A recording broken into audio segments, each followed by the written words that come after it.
दोस्तों आज के इस प्रोग्राम में हम एक पैटर्न बनाने जा रहे हैं जिस पैटर्न के लिए हम यूज़र से एक वैल्यू डलवाएंगे। For example n is equal to मैंने 5 डाला है। तो जो पैटर्न हमें बनानी है वो कुछ इस तरह से दिखनी चाहिए। सबसे पहली लाइन होगी जहाँ पे 1 स्टार आएगा, दूसरी लाइन में 2 स्टार, तीसरी लाइन में 3 स्टार, चौथी लाइन में 4 स्टार एंड पांचवी लाइन जो हमारा n है उस लाइन में n स्टार यानी कि 5 स्टार। यहाँ पे इस तरह की मुझे कुछ पैटर्न बनानी है। तो सबसे पहले इस पैटर्न के लिए हमें थोड़ा लॉजिकली सोचना पड़ेगा कि हम कितनी लाइंस तक जाएंगे। जैसे कि ये है फर्स्ट लाइन, ये है सेकेंड लाइन, ये है थर्ड लाइन, ये है फोर्थ लाइन एंड ये मेरी है फिफ्थ लाइन जो मेरी n नंबर की लाइन है। तो इसका मतलब ये हुआ कि जो नंबर ऑफ लाइंस है वो मुझे n तक ले जानी है। तो मेरे प्रोग्राम के अंदर मैं लाइंस के लिए एक वेरिएबल ले रहा हूं जिसका नाम है i और दूसरा एक वेरिएबल ले रहा हूं जो है j, जो पर्टिकुलर लाइन के अंदर कितने स्टार को प्रिंट करना है उसके लिए मैंने उस वेरिएबल को लिया है। यहाँ पे आप देख सकते हो कि यहाँ पे अगर मैं स्टार का काउंट कर रहा हूँ, लेट्स से स्टार काउंट में हर एक लाइन में बताऊँ तो जैसे कि पहली लाइन है तो उसका स्टार काउंट है 1, दूसरी लाइन है तो उसमें स्टार है 2, तीसरी लाइन में 3 स्टार है, चौथी लाइन में 4 स्टार है एंड लास्ट लाइन में 5 स्टार है। इसका मतलब ये हुआ कि जो स्टार काउंट है for every line that is up to the number of that line. जैसे कि अगर ये मेरा फर्स्ट लाइन है तो मेरा i जो है वो 1 होगा वहाँ पे, तो मेरा j जो है वो 1 से होकर के मुझे 1 तक ले जाना है। इसका मतलब कि मुझे सिर्फ एक ही स्टार प्रिंट करना है।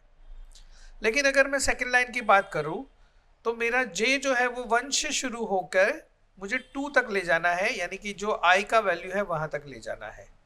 तो ये हमारा सिंपल सा लॉजिक है। तो सबसे पहले इसके प्रोग्राम बनाने के लिए मैं यहाँ पे 3 वेरिएबल डिक्लेयर कर रहा हूँ। एक है i, दूसरा j एंड तीसरा n। अब यूज़र से हमें n की वैल्यू डलवानी है। तो सबसे पहले हम यूज़र को पूछेंगे enter the value of n और उस वैल्यू को हम स्कैन करेंगे इन अ वेरिएबल n। अब यहाँ पे मैं फॉर लूप को यूज़ करके मेरा एक लूप चला रहा हूं जिसमें i जो है वो 1 से शुरू होगा और i जाएगा n तक, क्योंकि मुझे n नंबर ऑफ लाइन तक जाना है और हर बार i इंक्रीमेंट होता जाएगा, इसलिए मैं i को प्लस प्लस करता जाऊंगा। जैसे ही मैं पर्टिकुलर i को लेकर के किसी भी लाइन में एंटर हो रहा हूं तो सबसे पहले मैं पहला काम ये करूंगा कि मैं /n करके नई लाइन में चला जाऊंगा और अब मुझे एक और लूप चलानी है जो है j के लिए। तो j 1 से शुरू होगा और j कहाँ तक जाएगा, जो हमारा लाइन का नंबर होगा वहां तक, यानी कि j will go up to i, यानी j less than equal to i होगा एंड j भी इंक्रीमेंट होता जाएगा। अब इस लूप के अंदर मुझे प्रिंट करने हैं स्टार को, यानी कि स्टार के पीछे मैं अगर एक स्पेसिंग दे रहा हूँ तो इस तरह से मेरा स्टार प्रिंट हो जाएगा। और इसके बाद आप देखोगे तो हमारा प्रोग्राम जो है वो यहाँ पे ख़त्म हो रहा है। हम इसको सेव कर देंगे सबसे पहले। अब हम इसको कंपाइल करेंगे।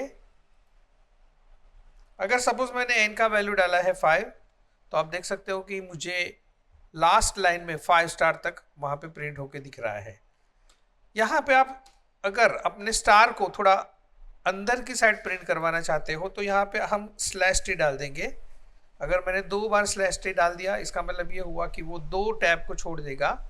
वापिस से हम प्रोग्राम को सेव करके हम बिल्ड आउट करके उसको रन करके देखते हैं।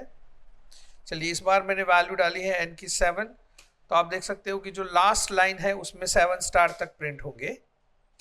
उसी तरह से वापिस से प्रोग्राम को एक और बार एग्जीक्यूट करते हैं। अगर यहाँ पे मेरा n जो है वो 12 है तो हमारा लास्ट जो लाइन होगा उसमें 1 2 3 4 5 6 7 8 9 10 11 एंड 12 स्टार प्रिंट हो जाएंगे। तो दोस्तों इस तरह से हम किसी भी पैटर्न को समझ सकते हैं लॉजिकली और प्रोग्रामेटिकली उसको कैसे करना है तो वो भी हमने यहाँ पे देखा। इसकी आप प्रैक्टिस कीजिए।